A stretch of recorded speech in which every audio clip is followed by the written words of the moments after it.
Muy buenas noches. Doy la más cordial bienvenida a quienes nos acompañan en nuestra casa sede y a quienes nos siguen por los medios electrónicos para llevar a cabo esta sesión académica a cargo del capítulo juvenil de nuestra Benemérita Sociedad de Geografía y Estadística del Estado de Jalisco, que será impartida por el maestro José Benjamín González Mauricio, nuestro conferencista invitado. Cedo el uso de la voz al licenciado Daniel Alejandro Álvarez Márquez, secretario técnico del mencionado capítulo juvenil. Adelante, por favor. Muchas gracias y bienvenidos. Contamos en esta solemne sesión académica con la presencia de la licenciada María del Pilar Sánchez Alfaro, expresidenta de esta benemérita institución y asesora del capítulo juvenil. Nos acompaña también la licenciada Carla Georgina Chávez Pech, secretaria general y asesora adjunta del mencionado capítulo. Asimismo, se encuentra con nosotros el maestro José Benjamín González Mauricio, quien presentará el tema Los avances jurídicos en torno a la población LGBT. Y el de la voz, el licenciado Daniel Alejandro Álvarez Márquez, secretario técnico del capítulo juvenil.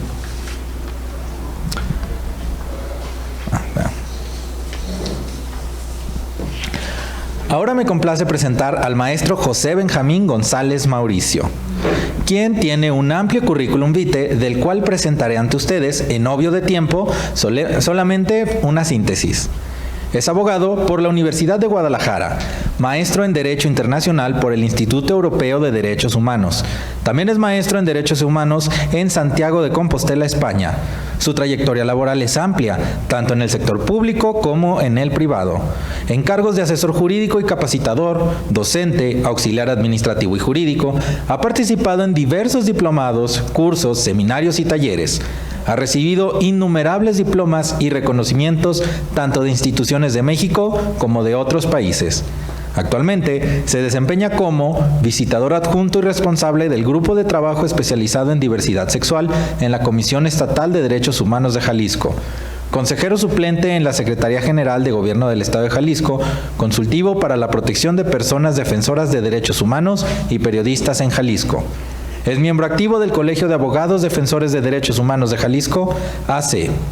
Con gusto, cedo la palabra a nuestro conferencista invitado, maestro José Benjamín González Mauricio, para que nos presente el tema Los avances jurídicos en torno a la población LGBT. Solicito a los integrantes de esta mesa nos hagan el favor de bajar durante la conferencia. Muy buenas noches tengan todas, todos y todes. Es un placer para un servidor acompañarles en este día último del marco del mes del orgullo a favor de las poblaciones diversas. El tema a dialogar y reflexionar es sobre los avances legislativos que se ha tenido en torno a la reivindicación y homologación de los derechos humanos de las poblaciones diversas. Dicho lo anterior y no menos importante, agradecer el espacio de este tipo de escenarios para poder dialogar un tema que, si bien es cierto, es de vital importancia de acuerdo a las obligaciones que tenemos como ciudadanas, ciudadanos y también como órganos garantes y promotores en la defensa de los derechos humanos. Dicho lo anterior, entonces, este tipo de avances legislativos que se han venido virtiendo a lo largo, tanto en los planos internacionales, estatales y nacionales, ha sido para poder vincular el derecho mínimo, autónomo y justiciable de las personas diversas. Sin embargo, es menester advertir en un primer momento quiénes son las personas que integran esta población, para en un segundo momento articular qué es o qué son los derechos humanos, y en un tercer momento saber qué tipo de legislaciones, avances y retrocesos se han venido gestando dentro de los estados y también dentro del escenario de la comunidad internacional. Pues bien, para este tenor, para poder identificar quiénes somos las personas que integramos a la población lésbica, gay, bisexual, transvesti, transgénero, intersex, queer y demás identidades y expresiones de género que desafiamos el binarismo de género, aterrizamos en el siguiente ordenamiento. Hay que hacer un señalamiento en materia de derechos humanos y sobre todo de derecho internacional de los derechos humanos. Debemos de legitimar quiénes son titulares de derechos humanos, para conforme ello el acreditar si las poblaciones diversas tienen o no tienen derechos humanos. En América Latina y el Caribe tenemos un instrumento muy importante en materia de derechos humanos.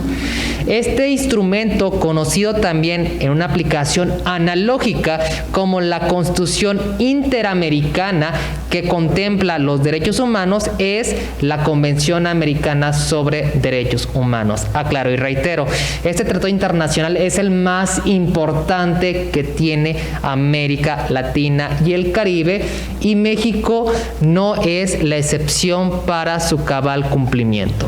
En ese tratado internacional, en su artículo 1.1, advierte quiénes o qué son personas.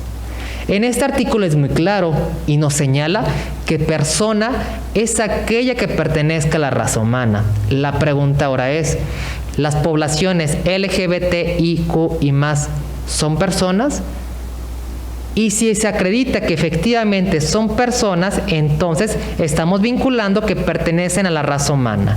Y la segunda pregunta es, ¿por qué a la fecha no se han garantizado sus derechos humanos? En el cual se evidencia una omisión de un cumplimiento internacional por parte de los estados al momento de no garantizar el artículo 1.1 de dicho instrumento.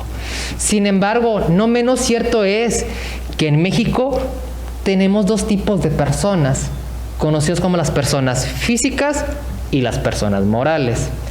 Para ello, y lo interesante de esta dinámica es acreditar si en la Convención Americana sobre Derechos Humanos me señala que persona es aquella que solamente pertenezca a la raza humana. La pregunta es si las personas morales, que las personas morales son las ficciones creadas por el hombre como las empresas, también pueden ser víctimas de violaciones a derechos humanos. Pues esta petición se elevó al máximo tribunal interamericano que tenemos en las Américas, que su sede está en San José de Costa Rica, que es la Corte Interamericana de Derechos Humanos. En dicho tribunal internacional, Panamá hizo un comunicado, una petición a la Corte, en la opinión consultiva 22/2016. En dicha opinión consultiva, Panamá le dice a la Corte, oyes Corte, si en el artículo señalas que persona es aquella que pertenece a la raza humana, entonces las empresas no son titulares de derechos humanos. Y la Corte Interamericana fue muy clara y señaló, la Convención Americana es muy clara. ¿Quiénes son los que tienen derechos humanos? Las personas. ¿Y quiénes son personas? Las que pertenezcan a la raza humana. Por tanto, las personas morales no pueden comparecer en calidad de víctimas a los tribunales internacionales, a excepción de dos supuestos, que son los sindicatos atendiendo el grupo de vulnerabilidad que tienen las y los trabajadores, y las asambleas de las comunidades indígenas o pueblos originarios atendiendo el antecedente histórico y social. Son los únicos dos entes que sí pueden comparecer en calidad de víctimas. Pero reafirmó y reformuló la pregunta que anteriormente cité.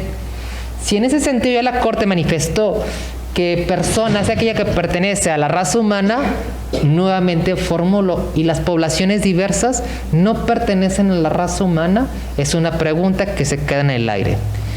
Prosiguiendo en ese sentido, entonces sabemos que las personas físicas, que son aquellas que pertenecen a la raza humana, pueden comparecer en calidad de víctimas ante tribunales internacionales y locales.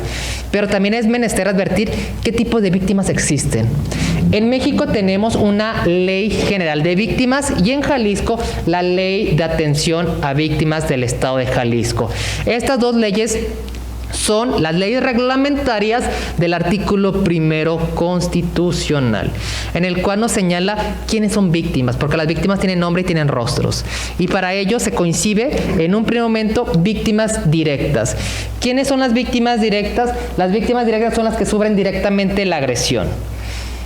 las víctimas indirectas, son aquellas que, si bien es cierto, la agresión no la repercuten directamente dentro de su esfera social o familiar, tienen secuelas de dicha agresión. Por ejemplo, la desaparición forzada de personas, en el cual las víctimas indirectas son las padres, las madres o los familiares. Pero no menos importante, la ley también concibe otro tipo de calidad de víctima, que es materia de estas reflexiones. Víctimas potenciales. ¿Quiénes son las víctimas potenciales? Son aquellas en las cuales pertenecen a un grupo en situación de vulnerabilidad, o en su caso a un grupo históricamente discriminado, como son las poblaciones de la diversidad sexual. En ese sentido, entonces, que las poblaciones LGBTIQ y más tienen la acreditación no de víctima directa, no de víctima indirecta, sino de víctimas potenciales, de acuerdo a dichos instrumentos nacionales que están gestados en México. Si ya en este momento ya pudimos dar pauta y contestación de esta primera interrogante, que si las personas LGBTIQ y más son personas y por tanto tienen la obligación y la exigencia social de garantizarse sus derechos humanos, lo importante ahora es determinar ¿y quiénes son las personas de la edad sexual?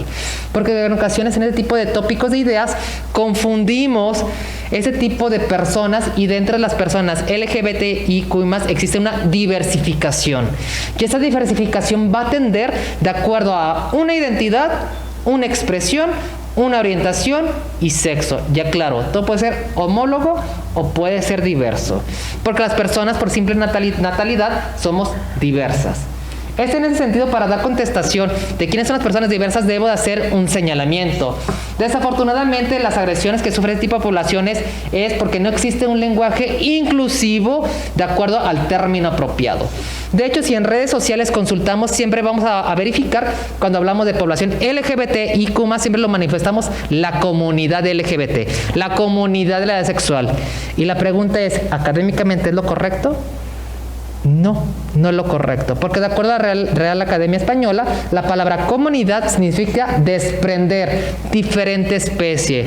Aclaro, ¿acaso las poblaciones diversas pertenecen a otro planeta, a otro universo en el cual es ajeno a la naturaleza humana? No. Entonces, el apropiado correcto para dirigirse a este sector es población de la diversidad sexual. Esto es con el objetivo de no generar lo conocido como discursos de odio. Y un discurso de odio es que por omisión o ignorancia o desinformación estoy replicando un término que a la luz quizás para uno no es lacerante, pero a las personas que somos expertas o que nos encanta este tipo de agendas, sabemos que estamos replicando violencias simbólicas, violencias invisibles, que al fin de cuentas atenta contra la dignidad humana de las personas diversas. En otro sector de esta incorporación del lenguaje inclusivo tenemos otra terminología que es muy alarmante para un servidor. Sabemos que en México tenemos nuestra máxima constitución política de los Estados Unidos mexicanos de 1917. Y que si se achacamos al artículo 1 constitucional, párrafo número 5, se establece la cláusula de igualdad y no discriminación, en el cual señala que en México está prohibida la discriminación por género, etcétera, y por preferencia sexual. Y la pregunta es, ¿el término es correcto? Lo que señala nuestro máximo instrumento nacional en México. Pues desafortunadamente, si hacemos un consenso en los planos de Naciones Unidas, en los planos de la Organización de los Estados Americanos y en el ámbito nacional, en el ámbito internacional, lo correcto es decir orientaciones sexuales. Porque el término preferencia sexual es un término que es temporal, que se extingue. Un ejemplo, a un servidor el día de hoy me gusta el helado de chocolate, mañana el helado de vainilla. Son temporales, transitorios. Aclaro, las poblaciones diversas no somos transitorias, porque hablamos de proyecciones personales o constructos sociales que nos identificamos ante nosotras mismas y hacia el sector social. Entonces, lo correcto es decir orientaciones sexuales. Y más alarmante, yo como abogado o como jurista, es verificar que lo que no se nombra no existe. Y me gustaría saber en qué artículo aparece la palabra diversidad sexual en nuestra Constitución. Y la respuesta es no aparecemos en nuestro máximo instrumento nacional.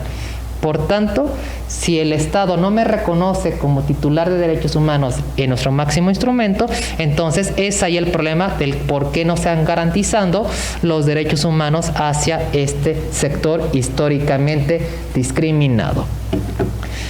Ahora bien, y entonces, ¿quiénes son ese tipo de diversificaciones que puede tener una persona como un servidor? Es en un primer momento que debemos de identificar qué es identidad de género, qué es expresión de género, qué es orientación sexual y qué es sexo. Esa radiografía un servidor la realizó porque además soy visitador en la Comisión Estatal de Derechos Humanos para hacer una radiografía antropológica en la cual va a radicar qué es identidad, qué es expresión, qué es orientación y qué es sexo. Esta radiografía antropológica tiene por objeto el poder identificar. Vamos paso por paso. ¿Qué es la identidad de género? La identidad de género es el cómo yo me identifico a mí mismo y el cómo las personas me van a identificar. Nace a partir de mi mente. Es decir, si yo me coincido, si soy un hombre, una mujer cisgénero, un hombre, una mujer trans, o puedo tener una identidad cultural, que puede ser una smusher o dos espíritus, o una identidad política, que son las personas queer. Es el cómo yo me voy a identificar mentalmente, cómo me voy a presentar, quién soy yo para mí mismo y para que las demás personas me puedan identificar. ¿Vamos bien? En un segundo momento, expresión de género. Y la expresión de género, a distinción de la identidad, es cuál va a ser mi conducta, cuál va a ser mi comportamiento públicamente. Es decir, el cómo luzco, el cómo interactúo. Si soy femenino, masculino, andrógino o no binario. Y en un tercer momento, la orientación sexual es con quién voy a tener la profunda atracción física, sexual y afectiva con otra persona, sea heterosexual, homosexual, bisexual, asexual o pansexual o diverso. Y la pregunta del millón, entonces, ¿qué es sexo? Porque si me estás diciendo que identidad de género es hombre y mujer, y expresión femenino y masculino, entonces, ¿qué es sexo? Y si hacemos una consulta, podemos checar nuestras cédulas, nuestras credenciales, y vamos a verificar que sexo dice, ¿eres hombre o mujer? ¿Eres femenino o masculino? Es nuevamente el evidenciar la falta de incorporación del lenguaje inclusivo en materia de derechos humanos dentro de documentos oficiales a nivel nacional, en comparativa con los estados latinoamericanos. Sexo, la Corte Interamericana de Derechos Humanos, en la opinión consultiva 24/2017, presentada por el Estado de Costa Rica el 17 de mayo, Día Internacional para erradicar la lesfobia, homofobia, bifobia y las demás fobias que interseccionan la dignidad humana a las personas diversas, advierte que sexo es cuestión de biología. Y sexo es si eres macho, hembra o intersexual. Anteriormente hermafroditismo, pero el término hermafroditismo es un término que solamente radica plantas y animales y es discriminatorio hacia las personas de la raza humana. Y es por eso que Naciones Unidas cambia el término y lo constituye como personas intersexuales. Es ahí, en ese tipo de brechas, entonces vamos a identificar que todo puede ser uniforme o diverso. Es decir, un servidor yo me puedo identificar como un hombre, mi expresión femenina, mi orientación bisexual y mis genitales intersex. O en su caso, yo me identifico como una mujer. Mi expresión de género es masculina, mi orientación sexual es lésbica y mis genitales son de hembra. Si me doy a entender, todo puede ser homólogo o puede ser diverso. Y es ahí la tarea que nos toca a cada una de nosotras y de nosotros, el tener el debido cuidado y el abordaje en la atención de usuarios o personas que integran este sector históricamente discriminado. Posteriormente a ello, en esa segunda radiografía antropológica, quisimos analizar qué personas que integran la población LGBTIQ+ se identifican con una identidad, una expresión, una orientación o el sexo biológico, en el cual la identidad de género, como se había hecho mención, son hombres o mujeres cisgénero. La palabra cisgénero advierte que son personas que sí están de acuerdo en su mente con su sexo. Y a las personas que no están de acuerdo sus genitales con su mente, se les conoce como trans, hombres o mujeres trans. Y posterior, la expresión de género, si es femenina, masculina o andrógina, las orientaciones sexuales que ya un servidor las había definido, y el sexo de macho, hembra o intersexual. Este tipo de temas, desafortunadamente, es muy complicado de divulgar e informar por la falta de espacios y oportunidades para poder dialogar conceptos actualizados y fundatorios de acuerdo a diversos organismos internacionales. Muestra lo anterior es que aún en México, en nuestra legislación doméstica, pues no hemos articulado la incorporación de este lenguaje inclusivo dentro de este tipo de sectores. Para poder identificar en otro tipo de brechas, este tipo de poblaciones, voy a utilizar estas fotografías toda vez que las personas públicamente ya han revelado su identidad de expresión de género, en el cual un servidor no estaría dañando la protección de datos personales sensibles, todas las que son personas que inciden en la vida pública. Para poder entender qué es una persona lesbiana, es aquella mujer que tiene una profunda atracción física, sexual y afectiva con otra mujer. Una persona gay o homosexual es aquel hombre que tiene una profunda atracción física, sexual y afectiva con otro hombre. Y la bisexualidad, que en efecto existe, es una persona que tiene una profunda atracción física, sexual y afectiva con otra persona, sin importar si es hombre o es mujer. Porque si yo quedo con la pauta de, no, es que defínete, ¿eres heterosexual o eres homosexual? Estoy generando el binarismo de género. ¿Y qué es el binarismo? Que solamente hay dos sopas. ¿Eres hombre o eres mujer? ¿Eres heterosexual o homosexual? ¿Eres femenino o masculino? ¿Qué pasa con las personas intersex? ¿No existen? ¿Qué pasa con las personas no binarias? Tampoco no existen. Las personas bisexuales tampoco no existen. Y hay que reiterar, lo que no se nombra no existe. Y necesitamos nombrarlas para, conforme a ello, el garantizar la cobertura amplia de sus derechos humanos. Ahora bien, vamos a identificar algo muy importante, la diferencia de lo que es la identidad y la expresión de género. Aquí normalmente lo conocemos como las 3 T's: transvesti, transgénero y transexual, que en ocasiones nos cuesta un poco de trabajo de comprender cuál es la distinción de cada uno de este tipo de personas. La persona transvesti es aquella persona que solamente va a tener una transgresión a su etiqueta, a su conducta, temporalmente. Por ejemplo, si yo soy un actor y me contratan para personificar a una mujer, yo me estoy transvistiendo. Y el hecho de transvestirme no quiere decir que yo estoy alterando ni mi identidad ni mi orientación sexual. Solamente estoy haciendo un oficio. Y en ocasiones ahí confundimos, de que creemos que el simple hecho de transvestirme ya eres homosexual. Y no, solamente estoy alterando mi etiqueta, mi expresión por un oficio. Ahora bien, las personas transgénero son aquellas personas que, en pocas palabras, no deciden mutilar sus genitales. Porque, aclaro, el mutilar genitales también son actos de tortura. Porque en América Latina y en el Caribe también existen hombres con vulva y mujeres con pene. En el cual pongo, por ejemplo, y quizás aquí viene un poco de fricciones, es que no puedo concebir esas situaciones. Yo les cambio el discurso. ¿Qué pasa cuando una mujer tiene cáncer de mama? Le mutilan las mamas. Y la pregunta es, ¿deja de ser mujer? Un hombre tiene cáncer de testículos, le mutilan sus testículos. La pregunta es, ¿deja de ser hombre? No. Porque el ser hombre o una mujer es una identidad. Un genital no es una condicionante de cómo te identificas. Y ese es el discurso que toman las personas transgénero para no mutilar sus genitales. Contrario a ello, las personas transexuales son aquellas que sí deciden someterse a una cirugía de reasignación para poder homologar sus cuerpos con los prototipos sociales de etiqueta que conforma de qué es o cómo debe desempeñar el cuerpo de un hombre o el de una mujer. Posteriormente a ello tenemos a las personas intersexuales, en el cual las personas intersexuales son aquellas personas que nacen con los dos genitales, tanto de macho y hembra, internos o externos. Y las personas queer son las personas que desafían las expresiones e identidades y solamente se conciben como personas sin etiqueta, en el cual el hecho de utilizar una falda, barba, estereotipos de femeninos o masculinos no te va a encasillar del cómo te hace definir, porque lo único que nos debe de importar es que son personas y tienen dignidad y deben ser tratadas humanamente.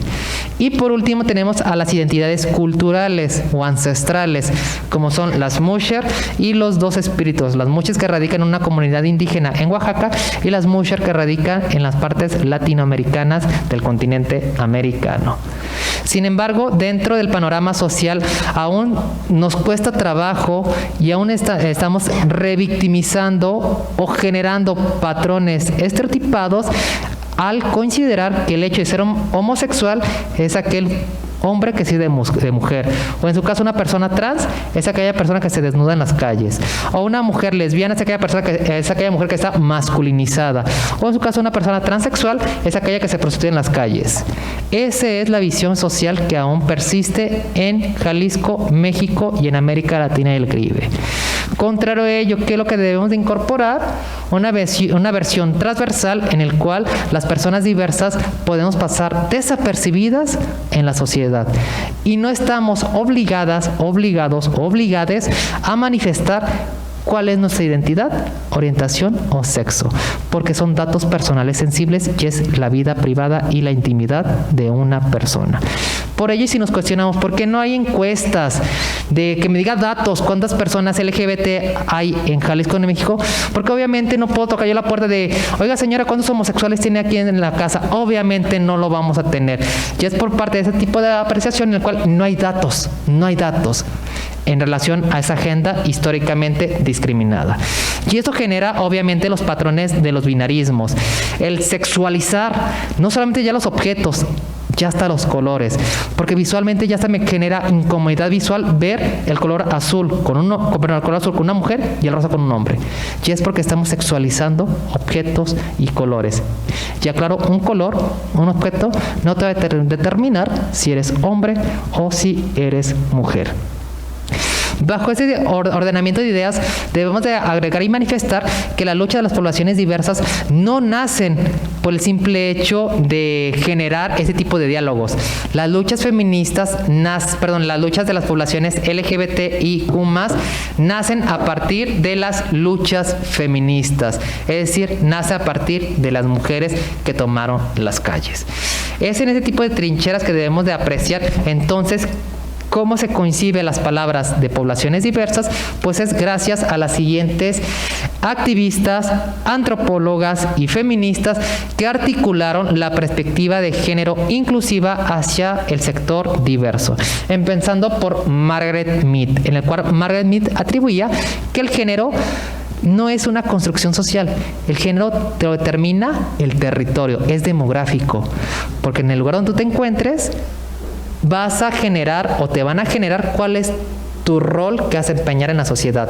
Margaret Mead, en una obra que se llama Sexo y Temperamentos, señaló de que en una parte de cierto tipo de islas los roles de cuidados de hijos lo hacían los hombres y la casa las mujeres, en el cual acreditó que género es una cuestión de territorialidad o demográfica. ¿Sí me estoy explicando? Posteriormente a ello tenemos a Simone de Beauvoir, en el cual Simone de Beauvoir en su obra El segundo sexo ha manifestado en palabras más, y cito a su letra, una mujer no nace, una mujer se hace, abriendo la pauta de que son roles sociales históricos construidos, aceptados y convalidados por parte de una sociedad, en el cual te va a determinar qué tipo de sectores son los que una persona se debe de encasillar. Siguiente tenemos a la mexicana antropóloga Marta Lamas. Marta Lamas, ella lo que intentó fomentar es la visibilización de los géneros no binarios, de por qué encasillamos a dos sectores, si eres hombre o mujer, porque puede haber una tercera, una cuarta, una quinta, hasta una sexta opción. Y posteriormente a ello, eso es lo que nos genera la pluriculturalidad o la única distinción que tiene la raza humana. Y por último tenemos a Judith Butler, en el cual Judith Butler, en su teoría queer, ha manifestado que ya no necesitamos etiquetar a las personas. Por el simple hecho de ser personas y tener dignidad humana, debe de persistir sin la necesidad de etiquetar, vincular o en su caso visibilizar cuestiones íntimas y privadas de esta población. Es en ese sentido en el cual la Corte Interamericana de Derechos Humanos en sus últimos reportes ha vinculado que las poblaciones diversas se encuentran en una situación históricamente dramática, en el cual desafortunadamente les persiguen las violencias, la discriminación y la mínima tutela de sus derechos humanos, en el cual aún en el continente americano existen aún leyes que criminalizan las conductas homosexuales, lesbosexuales o, en su caso, sancionan administrativamente las situaciones eróticas o afectivas de este tipo de sector. El primer caso que creó la primera ley en América Latina y el Caribe antidiscriminación a favor de las poblaciones diversas fue el caso Zamudio en Chile, en el cual este chico fue asesinado por sus compañeros de clases por el simple hecho de ser homosexual, no tener ningún tipo de problema de manifestar su orientación sexual, en el cual este caso paralizó al Estado chileno y articuló la creación de la primera ley antidiscriminación para el Estado de Chile a favor de la población LGBTIQ y más. Aclaro, es la primera ley que se crea en América Latina y el Caribe. Y chequen el año 2012. No nos vayamos tan lejos. Aquí en Guadalajara hemos tenido antecedentes de personas diversas que desafortunadamente han sido asesinadas en la calle en la persecución de presuntos crímenes de odio. Es decir, el dolor, la violencia no es ajena, no solamente en México, sino aquí en nuestra localidad. Ahora bien, si ya podemos sensibilizarnos de quiénes son las personas LGBTIQ+, y esa diversificación, es ahora entender y qué son los derechos humanos. Sabemos que todas las personas tenemos derechos humanos, pero muy complicado es, ¿y qué son estos derechos humanos? Pues bien, estos derechos humanos son el conjunto de derechos, prerrogativas, libertades que tiene una persona por un simple hecho. El hecho de ser persona y tener dignidad humana. Y el Estado tiene la obligación de garantizar estos derechos humanos a través de su marco normativo que va a ser ejecutado por las autoridades públicas. ¿Y cómo voy a acreditar que estoy en presencia de un derecho humano? Muy simple y muy sencillo. Los derechos humanos tienen 4 caracteres fundamentales. Uno de ellos que son universales. El derecho humano son universales. Como un ejemplo, el derecho a la vida, a la libertad, en cualquier parte del mundo se debe de garantizar. Pero aquí quizás me pone a interrogar, ¿por qué en Israel no se garantiza el derecho a la igualdad de las mujeres como en México? Esa ahí cambia. El derecho humano está, pero los derechos humanos se van a encarnar de acuerdo a la historia, demografía, sociedad y cultura que tenga un continente. Y es ahí que cambia, el derecho humano está. Solamente su garantía se va a atender o adecuar de acuerdo a estos grandes escenarios que es el ámbito cultural, ideológico, social e histórico de una nación, en el cual ellos potencializan qué tipo de garantía se le debe dar a un derecho humano. Pero reitero, los derechos humanos son universales y en cualquier parte del mundo se deben de garantizar. La interdependencia y la indivisibilidad, estos dos los voy a juntar.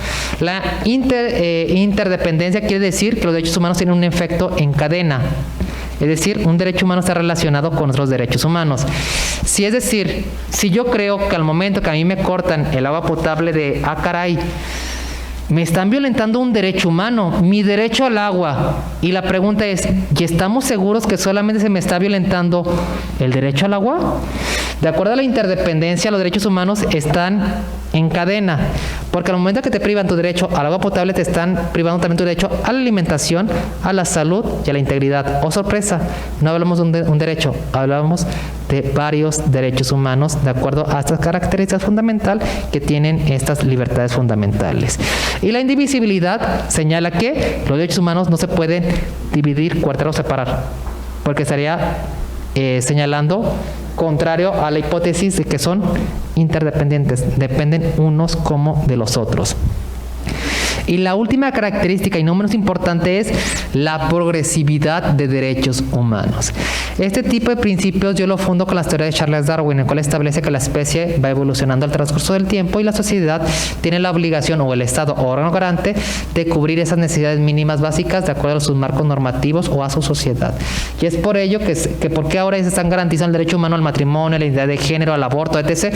Porque son necesidades sociales que se van transitando y evolucionando por parte de una sociedad en el cual se hace exigible para que el Estado o órgano garante los pueda articular y garantizar dentro de la sociedad.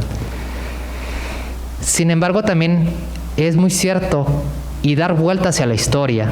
Y recordar que los derechos humanos no fue solamente una carta de buenas intenciones, tuvo un antecedente.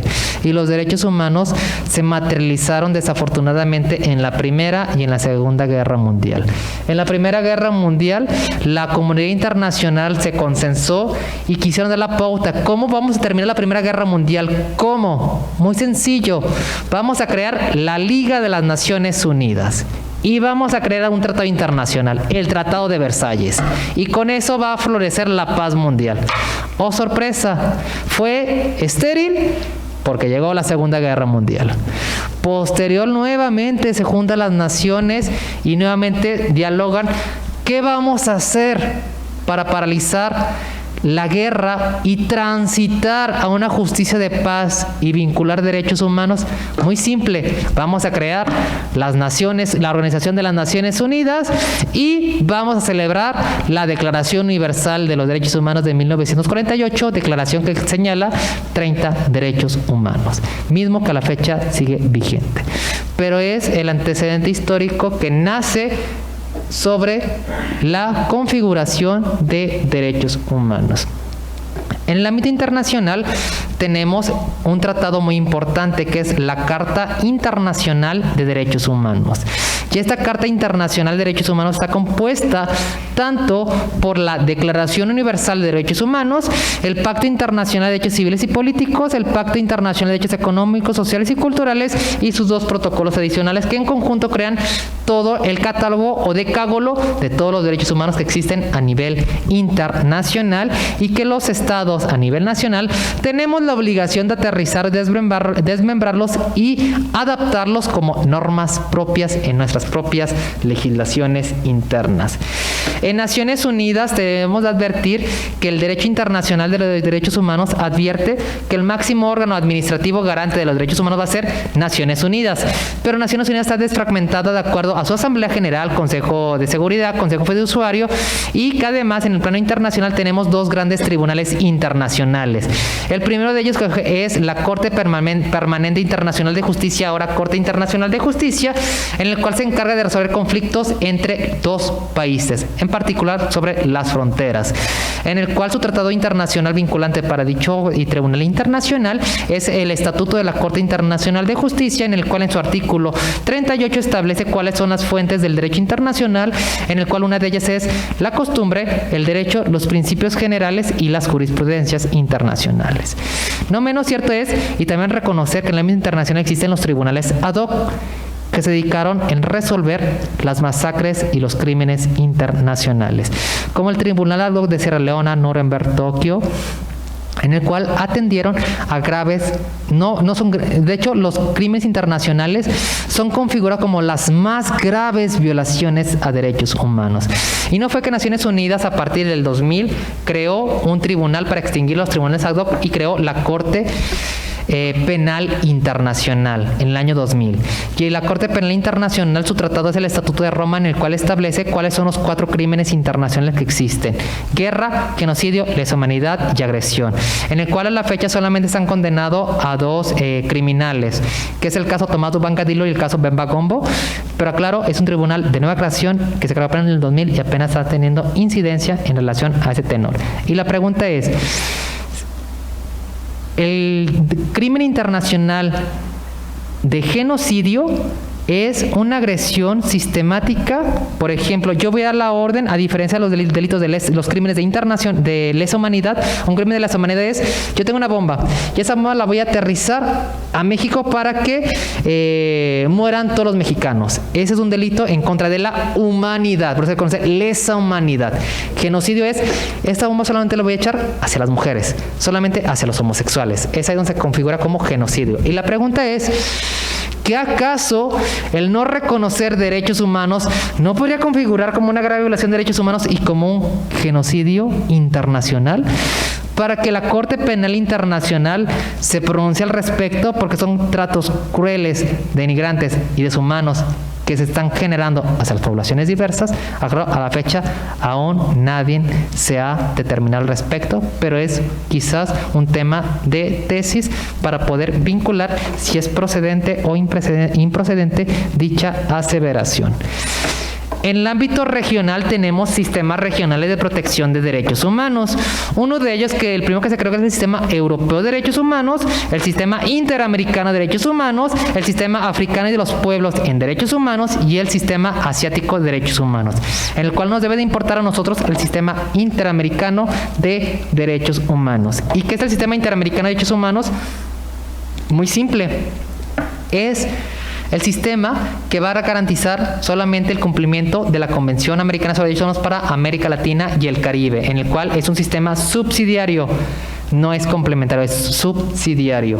Y este marco internacional que tiene este sistema interamericano es garantizar los siguientes derechos humanos para las poblaciones diversas.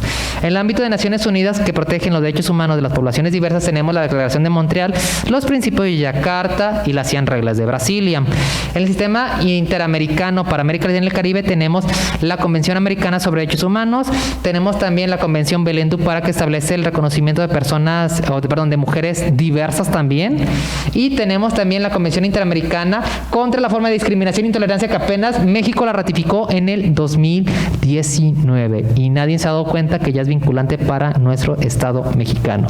Y no menos importante también es la opinión consultiva 24/2017 gestada ante la Corte Interamericana de Derechos Humanos, porque en ese tipo de catálogos de tratados internacionales se establece que el derecho a la honra y dignidad, integridad, vida libre de violencias, identidad de género, matrimonio, adoptar matrimonio, incluso amar, es un derecho humano que tenemos todas las personas.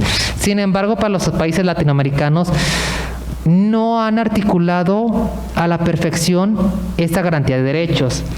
El primer caso en América Latina que la Corte Interamericana sentenció a un país, no una persona, a un país, a un continente en América, fue el caso de Chile, y fue el caso Atala Rifo y Niñas versus el Estado chileno 2012, que es en relación a una mujer que se casó con su esposo, procrearon 3 niñas, y dentro de su exploración se dio cuenta de que, caray, es que yo no soy heterosexual, soy lesbiana, y pone fin a su vínculo matrimonial. Y es ahí donde empieza la disputa. ¿Quién va a tener la guardia de custodia de las menores? ¿Una madre lesbiana o un padre heterosexual?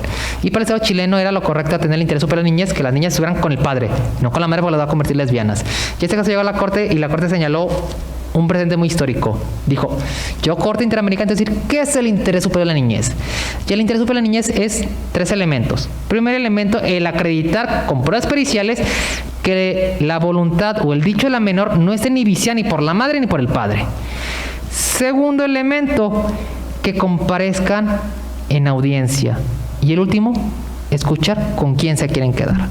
Y en el caso de las niñas se quisieron quedar con Atala Rifo. Siguiente caso, Ángel Duque versus Colombia. Este caso habla sobre los derechos de seguridad social, en el cual una pareja homoparental están generando un patrimonio. En Colombia anteriormente no reconocían el matrimonio igualitario. Por tanto, si no reconocen el matrimonio igualitario, el concubinato tampoco lo van a reconocer. Desafortunadamente su pareja muere de VIH. Y es ahí donde, y la herencia, los bienes, ¿a quién van a recaer? Para el Estado colombiano era solamente para los familiares, no para el señor Ángel Duque, porque no reconocían el matrimonio igualitario ni tampoco el concubinario.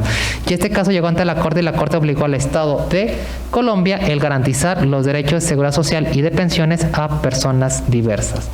Siguiente caso, Flor Freyer versus Ecuador. Si creemos que los derechos humanos solamente es en materia civil, familiar, o que son una carta de buenas intenciones, estamos muy mal. Porque derechos humanos es un lenguaje universal, y los derechos humanos entramos en materia penal, religiosa, oculto y militar. Este caso habla de un militar que fue sorprendido de tener una conducta homosexual, en el cual fue privado de la libertad, fue sancionado y removido de la milicia, en el cual el caso lo presentó ante la Corte, y la Corte aseveró que los derechos humanos se encarnan en todas las materias. Y hago énfasis, religión, en la milicia o en el ámbito militar, e incluso en todas las materias de las ciencias jurídicas, porque es un lenguaje universal los derechos humanos.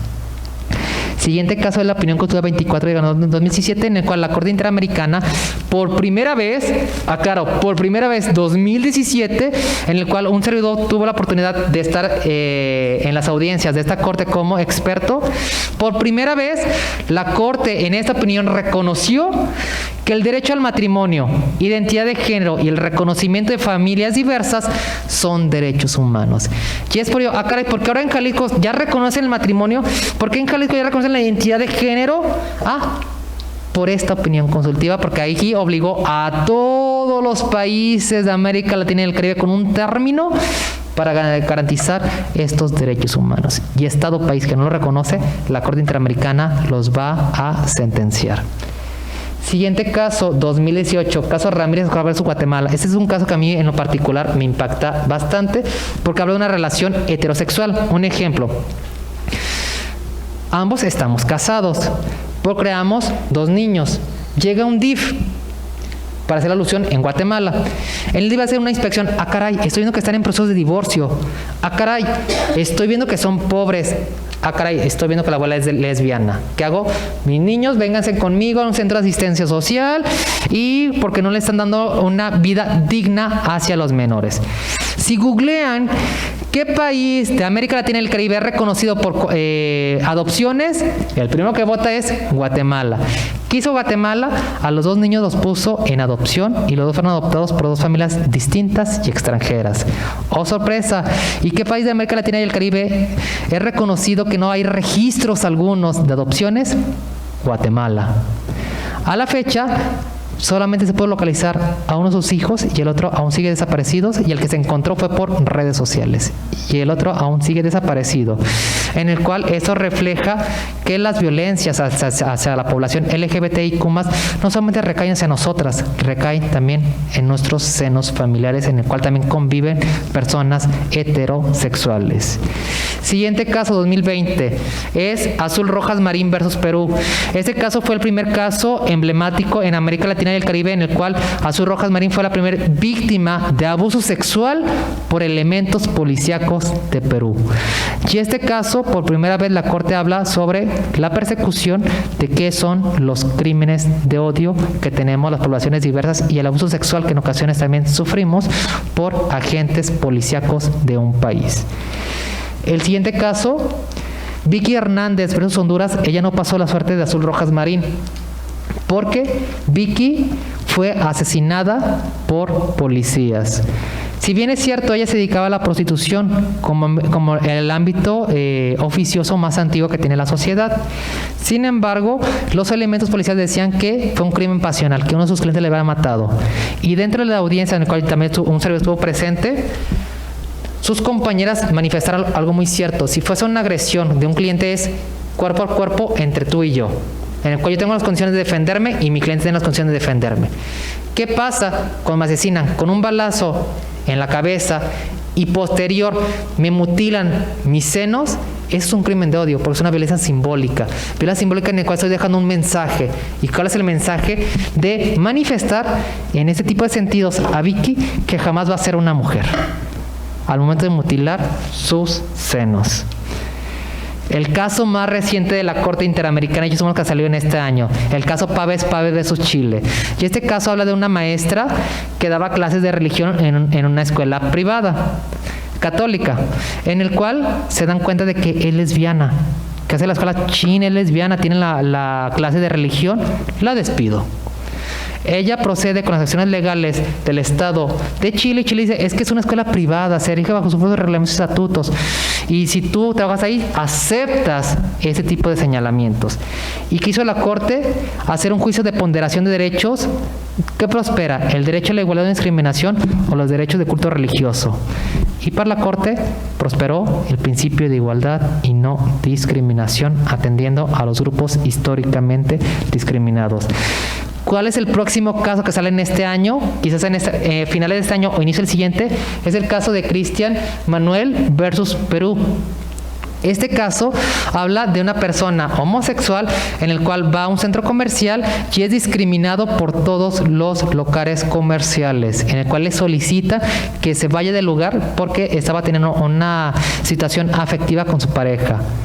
Y es ahí donde la Corte por primera vez será un antecedente de manifestar cuáles son las obligaciones de las empresas en materia de derechos humanos. Pero claro, este caso apenas va a salir a finales de este año o inicios del siguiente año ante la Corte. México no ha sido la excepción. Sabemos que en México tenemos un marco de legislaciones internas como la Constitución, las leyes generales y sobre todo en Jalisco, en el cual sí, ya tenemos avances legislativos en materia LGBT, como es la reforma constitucional el 10 de julio de 2011, pero como les había hecho mención al inicio de mi presentación, pues esta reforma quedó muy corta porque no aparecemos en ningún artículo la palabra población LGBT o diversidad sexual y confundimos lo que es preferencia y comunidad. Posteriormente en esa gran reforma se articularon lo que conocemos como el control de convencionalidad, la interpretación conforme, el principio pro persona y la cláusula de igualdad y no discriminación, que son derechos humanos.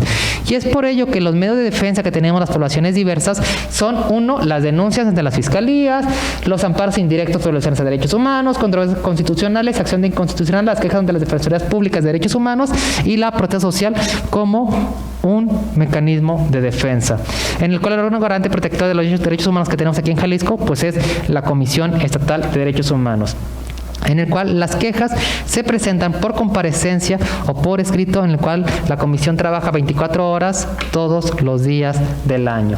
Y los avances legislativos que se han tenido a la fecha en nuestro Congreso del Estado de Jalisco ha sido gracias a las recomendaciones emitidas por este órgano garante. Desde el 2018 la comisión presentó la primera recomendación histórica de sus 30 años de creación en materia LGBT, que fue el acreditar en el 2008 que la identidad de género autopercibida por poblaciones trans son derechos humanos. Desde el 2018 en Jalisco, cuando reconocemos la identidad de género, 2021. Posteriormente a ello, se han emitido diversas recomendaciones y la más última, la más reciente, la 187, que es el configurar que los crímenes de odio hacia la población LGBTIQ+, son graves violaciones a derechos humanos, en el cual deben ser reconocidos en el Código Penal como derechos autónomos, no derechos agravantes, derechos autónomos como lo es el feminicidio. Y dentro de esa incidencia podemos verificar los grandes índices de impacto que se generan hacia este sector, en el cual, de acuerdo a la ENADI del 2017, señala que dentro de la población LGBTIQ+, el sector más discriminatorio, o en su caso que se encuentra con un estado de indefensión, ha sido las poblaciones trans, hombres y mujeres trans. Y que además que esas agresiones aquí en Jalisco, que se hizo una consulta por parte de una consultora que se llama Caleopeo, empiezan por las burlas, las discriminaciones, el acoso, las agresiones, el chantaje y también la violencia sexual. ¿Y qué es o qué se debe de hacer para generar ese tipo de cambios de prácticas administrativas? Una revisión legislativa que no se ha garantizado lo que ya existe a nivel internacional, crear políticas públicas transversales que respondan a una necesidad real hacia las poblaciones diversas y posteriormente sensibilizar a todo o a todas las y los servidores públicos que tienen a su cargo la atención ciudadana de poblaciones LGBTIQ+. ¿Qué acción ha sido la más reciente legislativa que se ha hecho en Jalisco?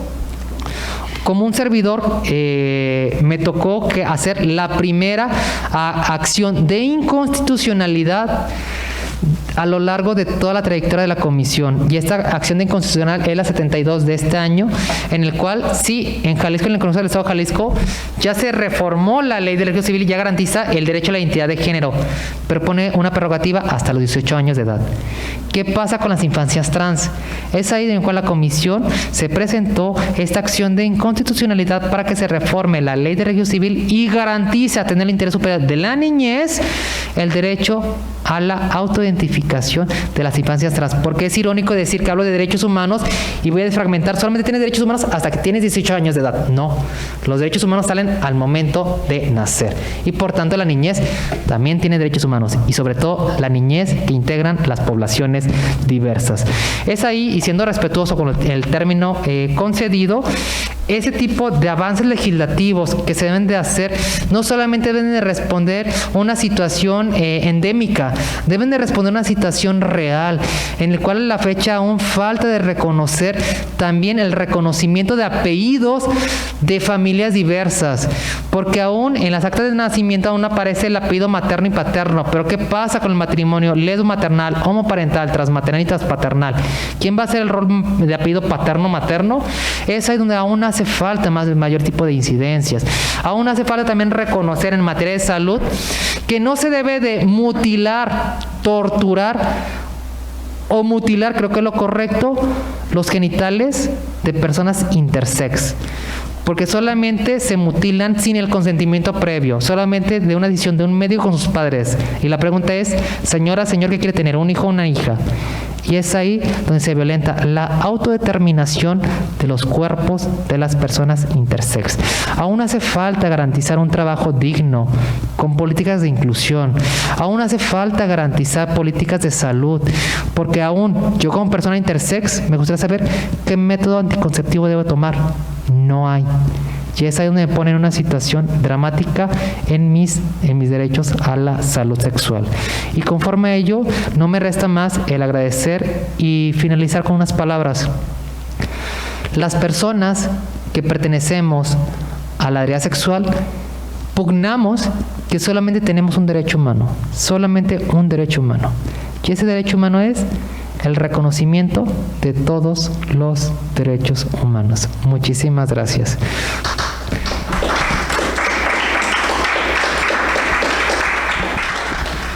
Agradecemos la participación del maestro José Benjamín González Mauricio y solicitamos a nuestra asesora, la licenciada María del Pilar Sánchez Alfaro, haga la entrega del reconocimiento a nuestro conferencista.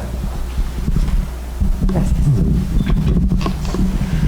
La Benemérita Sociedad de Geografía y Estadística del Estado de Jalisco AC, institución científica y cultural instalada en Jalisco el 27 de septiembre de 1864, otorga el presente reconocimiento al maestro José Benjamín González Mauricio por su participación en las actividades organizadas por esta institución con la conferencia Los avances jurídicos en torno a la población LGBT, misma que se llevó a cabo en las instalaciones de nuestra casa sede, cumpliendo así con el objetivo fundamental de esta benemérita institución, que desde su fundación ha sido el estudio y la divulgación de la ciencia y la cultura. Guadalajara, Jalisco, a 30 de junio de 2022, y está firmado por el médico veterinario zootecnista Diego Salvador Figueroa Pardo, coordinador del capítulo juvenil, y su servidora, licenciada María del Pilar Sánchez Alfaro, asesora de este capítulo. Pues, maestro. Muchísimas gracias. No, al contrario, muchas gracias por aceptar y acompañarnos. Fue un gusto, fue un placer. Agradezco también la asistencia de las personas que tienen la oportunidad de poder dialogar y reflexionar sobre un tema muy importante, de saber cuál es el estado procesal que se gesta en los derechos humanos a ese tipo de grupos históricamente discriminados, y no me resta más de ponerme a sus disposiciones en dado caso que si necesitan algún tipo de orientación, información y sobre todo acompañamientos para poder garantizar el mínimo vital del estricto respeto hacia nuestros derechos humanos. No me resta más de reiterar mi agradecimiento y felicitaciones de este tipo de sectores. De antemano, muchísimas gracias. Gracias. A continuación procederé a dar los avisos de las próximas actividades, reiterando así el agradecimiento a la presencia de la licenciada María del Pilar Sánchez, nuestra expresidenta, del licenciado Samuel Gómez Luna, presidente de la institución, y de nuestra licenciada Carla Georgina Chávez Pech, secretaria general y asesora adjunta del capítulo juvenil, a la par de con la licenciada Pilar. Ahora, me es muy grato invitarlos el próximo martes 5 de julio a las 8 de la noche en este mismo espacio que se presentará la conferencia Un espacio en Guadalajara lleno de historia, Jardín de San José, a cargo del licenciado José Antonio Rosales Cortés. El jueves 28 de julio dará inicio un interesante curso con el tema Acercamiento a la literatura jalisciense del siglo XXI. Se estudiarán 10 autores jaliscienses en 5 sesiones cada 15 días a las 7 de la tarde, en formato híbrido, es decir, presencial y en línea. Será impartido por la maestra Sara Velasco Gutiérrez, la licenciada María del Pilar Sánchez Alfaro y la doctora Angélica Peregrina Vázquez. Informes e inscripciones en recepción con nuestra coordinadora administrativa Rosy Guerra. Los esperamos. En este momento, solicito a nuestra asesora realice el cierre de esta sesión. Gracias, Rex. Maestro, pues nuevamente muchas gracias por haber participado en esta conferencia, en la cual, pues dentro del marco de los derechos humanos, internacionales, y se ha centrado pues en estos principios de igualdad y no discriminación, para dejarnos pues muy claros estos avances jurídicos en torno a esta población. Muchísimas gracias nuevamente.